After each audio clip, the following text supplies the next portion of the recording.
ठीक है जी, आज हमें स्टार्ट करना है this October November 2024 variant number 32। This is paper 3। और A2 के लिए जो है वो हम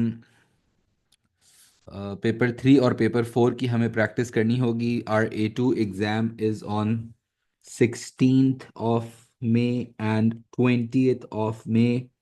We have quite a few days left for our examination. P3 is on 16th of May and P4 is on 20th of May. Paper 3 जो है वो हमारा 1 hour 45 minutes का होता है। ये तुम्हें पता होना चाहिए। और इन पास पेपर क्लासेस का मकसद यही है कि जो भी हमारी पास पेपर टेक्निक्स हैं उसको हम बिल्कुल अच्छे से प्रैक्टिस करके सीख जाएं।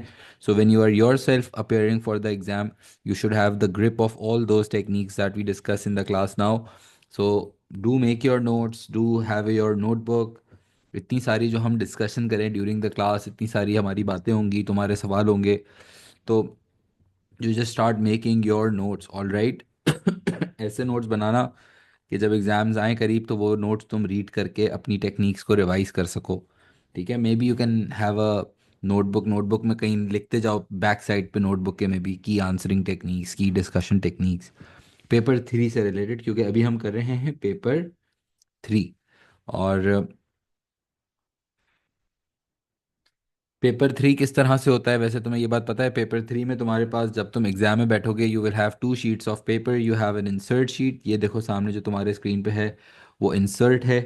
इंसर्ट का मतलब होता है कि इसमें हमारे पास कोई ना कोई बिजनेस आएगा। जैसे इस दफ़ा कौन सा बिजनेस आया है, हम्म, ये कैसा नाम है इसका, Habisha clean cooking, HCC Habisha. Habisha is a good name यार। हबीशा क्लीन कुकिंग नाम है इसका। और HCC इसका वो है बेसिकली। ठीक है, अब ये कंपनी है, कोई कंपनी होगी, कोई ना कोई बिजनेस कर रही होगी, कुछ ना कुछ इसकी सिचुएशंस होंगी। Every business is going through some sort of issues, right? Every business will have some sort of financial thing, some human resource thing, some marketing thing. Think it of like you are a business advisor. Always consider yourself as a business advisor. Just think business, not just be a very basic student. Start thinking business. Try to feel like that it is a real life business, and try to treat this as your business client.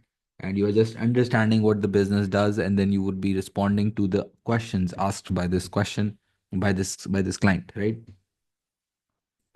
तो paper 3 अभी हम insert होगा हमारे सामने, और फिर हमारे पास होगा एक question paper. 2 sheets of paper हैं हमारे पास। क्वेश्चन पेपर में हमारे पास जो पेपर 3 है उसमें वी विल हैव 5 क्वेश्चंस। ये बात तुम्हें अब याद हो जानी चाहिए। P3 में तुम्हारे पास 5 सवाल आएंगे, 5 क्वेश्चंस होंगे, सारे करने होंगे और कोई ऑप्शन नहीं होगा। टोटल ये जो 5 क्वेश्चंस हैं वो 60 marks. These 5 questions will be of 60 marks basically. And paper 3 में 5 सवाल होंगे, पांचों करने होंगे, और टोटल मार्क्स इसके 60 होते हैं। और ये सारा एग्जाम मुझे 1 hour 45 minutes में करना होता है। 1 hour 45 minutes में मुझे ये एग्जाम अटेम्प्ट करना होता है। So make sure that we are understanding how to answer high quality also, but we should understand that there is a need to manage time. There is a need to manage time, I repeat. बच्चे time management पे focus नहीं करते हैं, बस वो randomly अपना paper करना शुरू कर देते हैं, फिर वो बाद में स्ट्रगल करते हैं। अभी तो हम प्रैक्टिस कर रहे हैं, अभी तो हम बहुत सारी टेक्निक्स डिस्कस करेंगे। तो अभी तो हमें टाइम लगेगा, लेकिन एग्जाम के लिए हमें फिर आहिस्ते आहिस्ते अब टेक्निक्स को भी ग्रिप करना है कि टाइम में कैसे हम ये कर सकते हैं। ठीक है,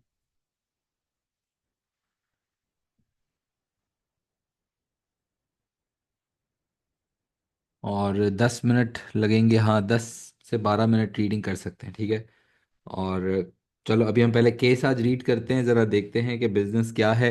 and I will just drill down the case and I will get tell you a lot of techniques. Keep listening carefully, you will have to have your opinions as well.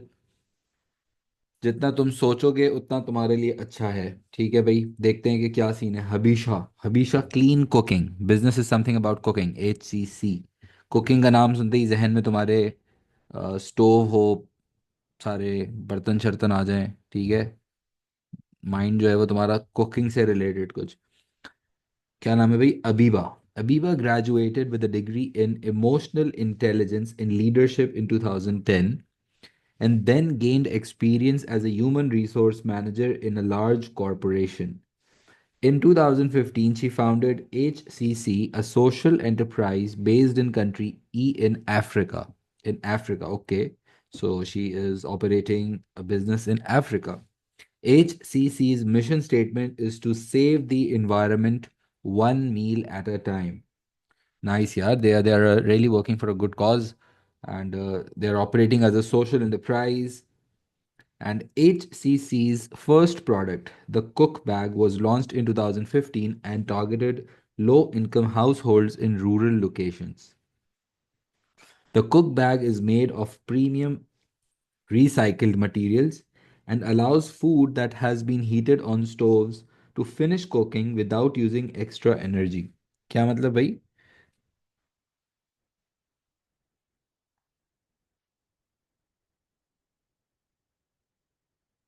ठीक है भाई, गर्मा गर्म जो है वो खाना आपको देंगे ये लोग. This reduces fuel needed for cooking. By 2024, HCC had sold 250,000 cook bags. HCC estimates this will save $125,000 of tons of carbon dioxide a year. My God, okay, this is some very creative initiative. Basically cooking business चला रहे हैं हम एक तरह से. Cook bag cell करते हैं, okay. कोई बैग होगा जिसमें खाना बना के हम देते हैं. और 2015 में लॉन्च किया था. इस बंदी ने जो है वो ग्रेजुएट किया है, बड़ी फिट डिग्री ली है इसने, emotional intelligence in leadership in 2010. And the mission statement is clearly given. हमें टारगेट ऑडियंस भी बताई हुई है ना, हमारी टारगेट ऑडियंस है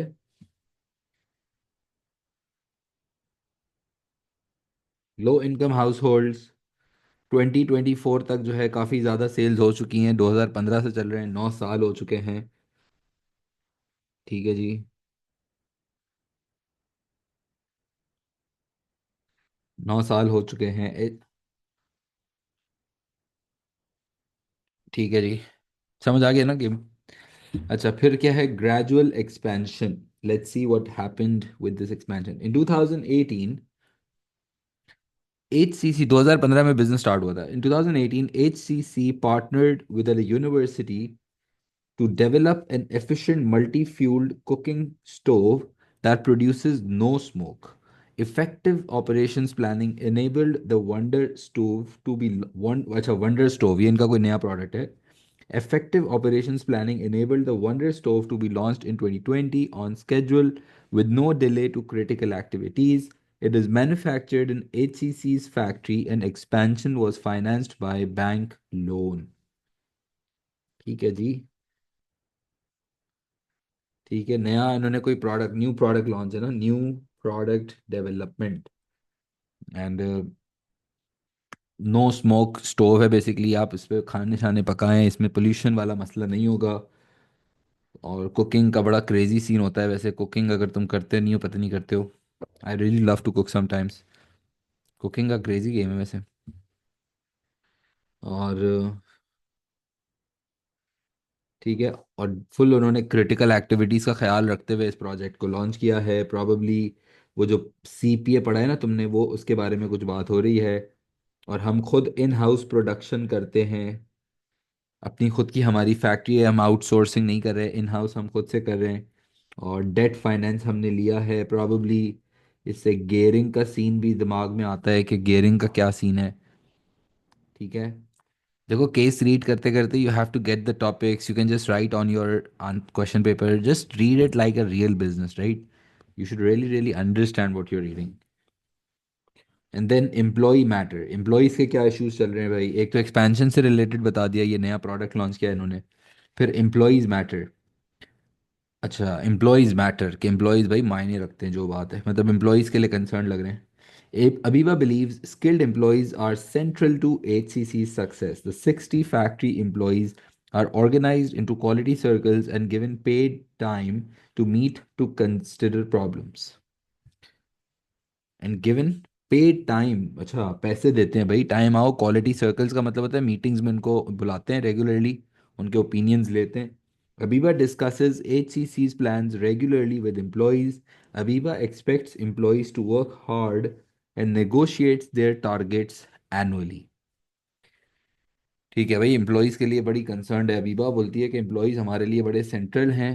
This approach that she's using is known as a soft HRM approach. She seems to be a very nice leader. Paid time का मतलब है कि उस टाइम के पैसे देते हैं, जिस टाइम में ये मीटिंग में आते होंगे क्वालिटी सर्कल्स में, उस टाइम के इनको पैसे मिलते हैं। मतलब ऐसा नहीं है कि फ्री में बुला के एक्स्ट्रा टाइम ले रहे हैं, उसके पैसे, they are actually paid and still they are just encourage to participate in the teams. सही है, क्रेजी, मतलब क्रेजी अबीबा हो गई। Abiba is going crazy. Okay, crazy में बिजनेस यार, तुम लोग भी इस तरह के बड़े बड़े बिजनेस स्टार्ट करना, और अपने फिर अपनी केस स्टडी, तुम्हारी केस स्टडी फिर पब्लिश होगी यहाँ पे।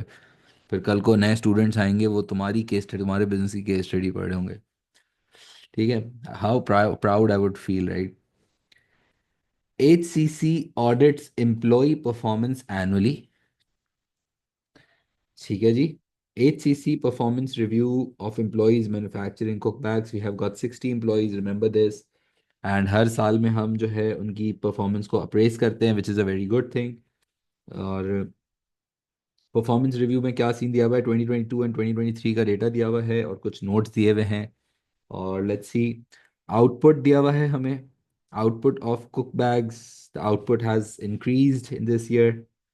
Target output for 2023 was 58,000, so that's above target, which is cool. ठीक है, प्रोडक्शन टारगेट तो एम्प्लॉयज ने मीट किया है। Average number of employees, okay, so on an average 7 बंदे जो है वो, अच्छा, 7 and 8, अच्छा ये फुल टाइम है, बाकी कोई पार्ट टाइम का सीन लग रहा है मुझे। Employees contracted to work 235 days per year, okay. Labour productivity निकाल के इसने दी हुई है 1 साल की। लेबर प्रोडक्टिविटी का मतलब क्या होता है, आउटपुट पर एम्प्लॉई। ठीक है, आउटपुट पर एम्प्लॉई जो है वो हमें निकालना होगा, सी क्वेश्चन 3A। आउट इतना मुश्किल नहीं है, आउटपुट भी दिया हुआ है, एवरेज नंबर ऑफ एम्प्लॉयज भी दिए हुए हैं, and days lost due to absenteeism, so it can be seen that absenteeism has increased quite a bit.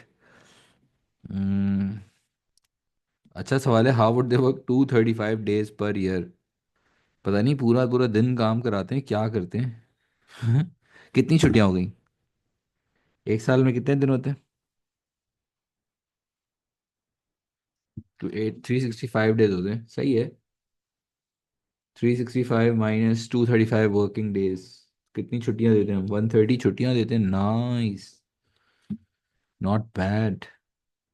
Online online online बुलाते हैं फैक्ट्री में। आदि रजा। और फिर इसके बाद 30 and 32, ठीक है जी, हमारा absenteeism in 2023, the average manufacturing absenteeism rate in country E was 5%।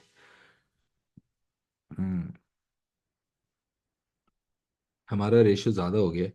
सोचें तो 30 days छुट्टियां हुई हैं, अगर हम 235 days से लगाएं, कितना परसेंट आएगा। अगर 235 वर्किंग डेज हैं और उसमें से 30 दिन की ऑन एन एवरेज छुट्टी है, कितना परसेंट हो गया ये 12% हो गया, 12.7। और अब जो है वो 32 हो गया है, तो 32/235 इज 12.7, नहीं सर, ये कितना हो जाएगा, 32 डेज की छुट्टियां हो रही हैं 235 वर्किंग डेज में से on an average, multiply by 100 किया, तो 13.6%।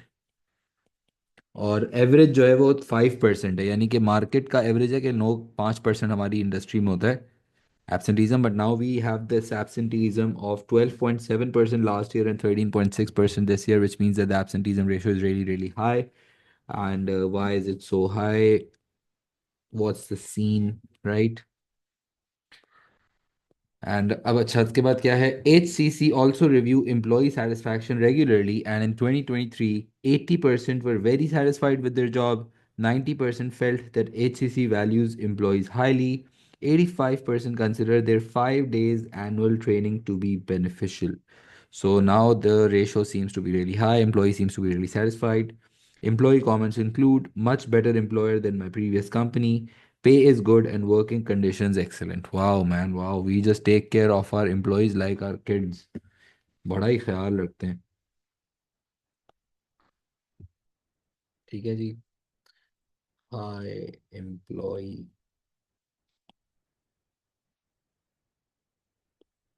सेटिस्फैक्शन. एम्प्लॉय की मोटिवेशन जो है वो काफ़ी क्रेजली ऊपर है. Following the 2023 review, following the 2023 review, Abiba has decided to invest in new employee facilities, including a canteen and a restroom. Damn, son, now they are just being treated like a queen. Huh? See, following the 2023 review, Abiba has decided to invest in new employee facilities, including a canteen and a restroom. This will cost HCC $500,000 and cause disruption to produce during building work. The operations manager has produced a critical path analysis for the work and says it will be completed within 6 weeks. Abiba is concerned that any delay will be costly to HCC, but has given permission for the work to start immediately. Okay. So now they are actually building a new canteen and restrooms. सफाई सुथराई का ख्याल, खाने पीने का ख्याल.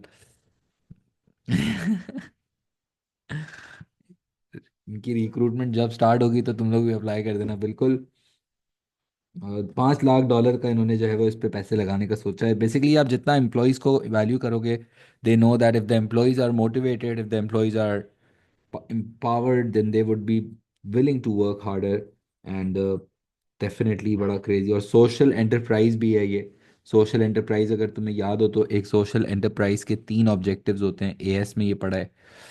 Social enterprise के तीन कौन कौन से ऑब्जेक्टिव्स होते हैं याद है?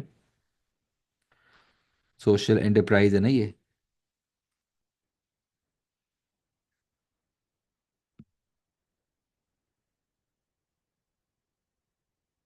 सोशल एंटरप्राइज के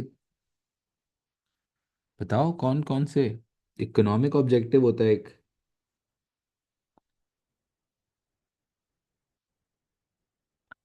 और सोशल ऑब्जेक्टिव होता है. इन्वायरमेंटल ऑब्जेक्टिव होता है. A social enterprise operates with three main objectives: economic, environmental, social. Economic का मतलब कि पैसे अच्छे कमाओ. सोशल का मतलब है कि अपने सारे जो स्टेक होल्डर्स हैं उनका आप अच्छे से ख्याल रखो. एम्प्लॉयज़ हो गए तभी इतना ज़्यादा मेरे ख्याल से ये सोशली रिस्पॉन्सिबल हैं. And environmental is trying to minimize the pollution. Clearly they are working towards all these three objectives.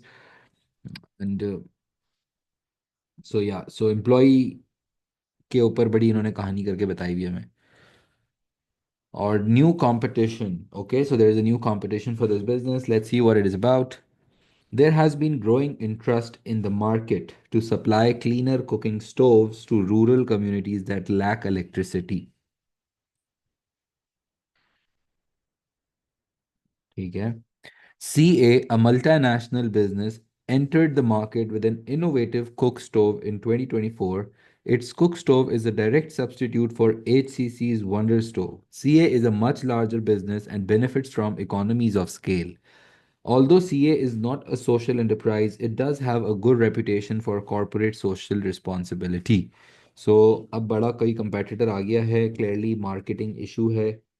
And now in front of this large competitor, we might have to design a new marketing strategy maybe. Maybe we will have to come up with some new strategy in which we can compete with this large business, right?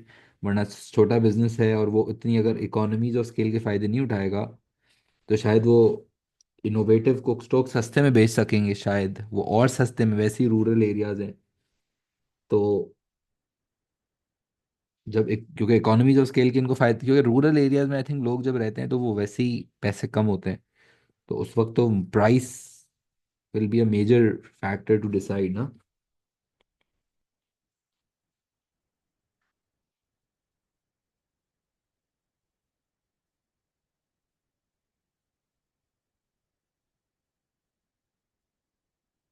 ठीक है. और satisfactory profits. Okay, so that's a question mark. Satisfactory profits question mark क्यों है भाई? Question mark क्यों बना कर लिया इसने ये? सेटिस्फैक्ट्री प्रॉफिट क्वेश्चन मार्क, मतलब ये एक तरह से पूछ रहा है एज अ स्टूडेंट, तुम सोचो तो यूं है कि क्या ये जो इनके प्रॉफिट्स हैं वो सेटिस्फैक्ट्री लग रहे हैं या नहीं लग रहे हैं ना, क्या सीन्स है। Let's see if they are satisfactory. Abiba is satisfied with HCC's financial performance as the business is profitable and sales are increasing. Okay भाई, अबीबा अपनी जिंदगी से खुश है। अबीबा, ठीक है, ये अबीबा है। अबीबा अपनी जिंदगी से खुश है, ठीक है। Abiba is satisfied with HCC's financial performance. Abiba mister A की बहन है। कसम से यार इब्राहिम, यार तू क्या बंदा है यार।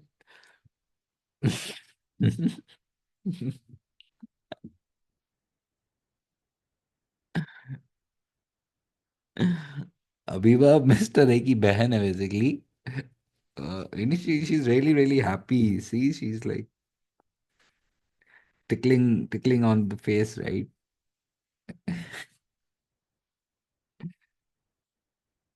So Abiba is satisfied with HCC's financial performance as the business is profitable and sales are increasing. However, the finance manager is concerned with the decrease in profits in 2024. 2024 में हमारे प्रॉफिट कम हो गए हैं, क्लियरली एक नया competitor आया है। He has prepared financial data for HCC to discuss with Abiba.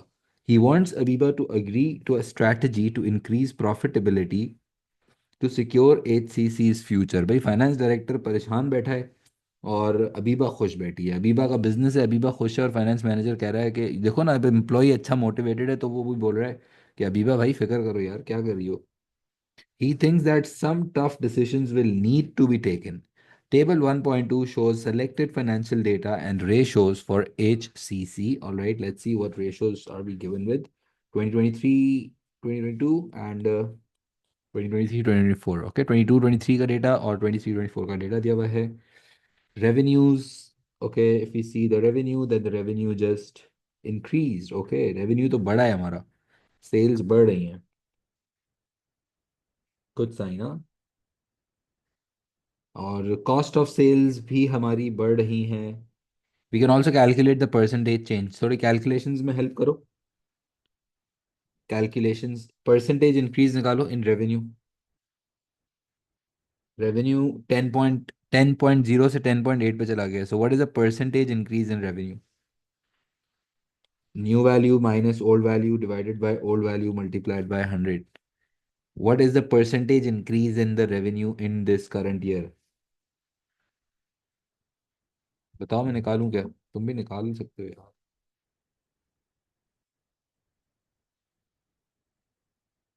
New value minus old value divided by old value multiplied by 100. 8%. Revenue increased by 8%. Okay. Cost of sales मेरी 6.4 पे आ गई है, last year थी 5.55। बताओ cost of sales का क्या scene है? तो this will be like 6.4 minus 5.55 divided by 5.55 multiplied by 100। ये कितना आ जाएगा? 15%। Damn it, the revenue increased by 8% but the cost of sales is increasing by 15%। ठीक है जी, चलो अब आगे चलते हैं कि रेवेन्यू में तो क्या सीन है। The revenue increase by 8% but the cost of sales increase by 15%। All right, if we see the expenses were like quite close. They were almost the same in both the years. If I see just a slight increase, but if I just calculate the percentage, then it's a very slight percentage, I guess. Interest, ओहो हो, interest में बड़ा change आया है भाई। $0.2 million से $0.3 million। It might just seem like 0.1, but it's like a 50% increase, right? If we calculate the percentage change, then it's a 50% increase in interest. Why would this happen? ऐसा क्या हुआ है इस बिजनेस के अंदर भाई, क्या हो गया? इतना सारा सूद, जहन्नुम में जाएगा ये बिजनेस पक्का। बताओ इंटरेस्ट का क्या सीन है? डेट फाइनेंस लिया है। New product was launched. Yeah, they just launched a new product and then they took the bank loan, right? And that happened in, damn it, okay. So interest बड़ा बढ़ गया हमारा यार। खतरनाक बात है, क्योंकि इंटरेस्ट तो एक फिक्स्ड कॉस्ट होता है और वो आपको चाहे कुछ भी हो जाए पे करना होता है। गेयरिंग रेशो 60% से अब हम 70%। हम्म। गेयरिंग रेशो का क्या सीन लग रहा है? It's like highly geared business. और अबीबा खुश लग रही थी यार, अबीबा खुश थी इन हालात में। अबीबा बोल रही है क्रेजी। लिक्विडिटी अगर देखें तो 1.3 लास्ट ईयर था, this year the current ratio has fallen down from 1.3 ratio 1 to 1.1 ratio 1, which means that the liquidity position has also worsened. The company is also facing a downfall in their liquidity position. As we can see, this asset test ratio has also decreased steeply, and that is not a good sign. They are clearly facing some sort of liquidity crisis, liquidity problems. ठीक है, अभी खैर 1.1 का ratio है, जो कि बुरा नहीं है। 1.1 भी सही है, जीरो नहीं होना चाहिए था, लेकिन still it's decreasing, and that's a matter of concern, that why is this happening? Why the company is facing liquidity problems even when their revenue was increasing, and still they were deciding to invest more on employee facilities यार। मतलब अबीबा तो crazily mindset लग रही है। वो कह रही है एम्प्लॉय खुश हैं, बस जिंदगी में खुशहाली है। वो लोगों के लिए काम करती है शायद यार। समझ गया अबीबा को मैं। अबीबा कह रही है खैर हो गई पैसों की, पहले आप लोगों का सोचो। सोशल एंटरप्राइज वाली माइंडसेट बनती है। ठीक है। उसको लगता है रियल खुशी का मतलब, FR फॉर रियल खुशी का मतलब समझ आ गया इसको। उसको समझ में आ गया शायद कि पैसों से खुशी नहीं खरीदी जाती, लोग खुश होने चाहिए बस। Return on capital employed, last year return on capital employed was 3.8%, and this year the return on capital employed is 3.4%. The return on capital employed has decreased, which means that the company is generating less returns, less profits on the amount there that they have invested. Uh, so basically ROCE हमारा कम हो रहा है। अच्छा जी, crazy हो गया scene. और उसके बाद इंटरनेशनल एक्सपेंशन में क्या हो रहा है? Let's see this. HCC uses digital marketing and social media to increase awareness of its products. However, Abiba believes that in rural communities, personal demonstrations by HCC's regional sales agent have been critical to success. ठीक है, they do use digital marketing and social media marketing, but गांव देहातों के अंदर जो है वो ज़्यादा बेहतर होता है कि पर्सनली डेमोन्स्ट्रेट करके दिखाएं कि चूल्हा चलता कैसे है, इसको आप जलाएंगे कैसे। Abiba has decided to increase sales in Africa by selling the cook bag and wonder stove in country K. Okay, now she is planning to expand into a new country. She has created an export team to plan this expansion. The objective is to enter the market before competitors in January 2025. If some of the marketing activities are done simultaneously, HCC should achieve its objective. The export team is deciding which method of market entry to use, how to enter that market. That is the point of concern. Should we just export it? Should we just go and start manufacturing there? Should we probably give a license to someone out there, maybe? But what do we, what form of expansion are we expecting? Are we going for a franchising model? How are we going to expand into this country? K, that is the point of concern. And there is also a point of concern because in the current financial position, how are they going to finance this expansion when they're already highly geared, when they're already facing some sort of liquidity problems? How are they going to raise the finance for this? That is also a question mark. Okay. सो मजे का case है I guess. As क्या नाम है? Habisha. Habisha clean cooking, HCC. She is clearly doing really well. In 2010, she graduated. In 2015, she founded this business. Her first product was launched cook bag that was doing quite well, and then she also launched this Wonder stove in 2018, and the project was very successful project, which is a good sign, which shows that she's good in managing projects, which shows that she do have the experience in implementing the projects. And she's really concerned about the employees. She has got like 60 factory workers, and then we have been given the labor productivity, we have been given the absenteeism too. कहीं ऐसा ना हो जाए कि employees बहुत ज़्यादा ही satisfied हैं लेकिन फिर एब्सेंटीज़म क्यों बढ़ा, ये भी एक सवाल था।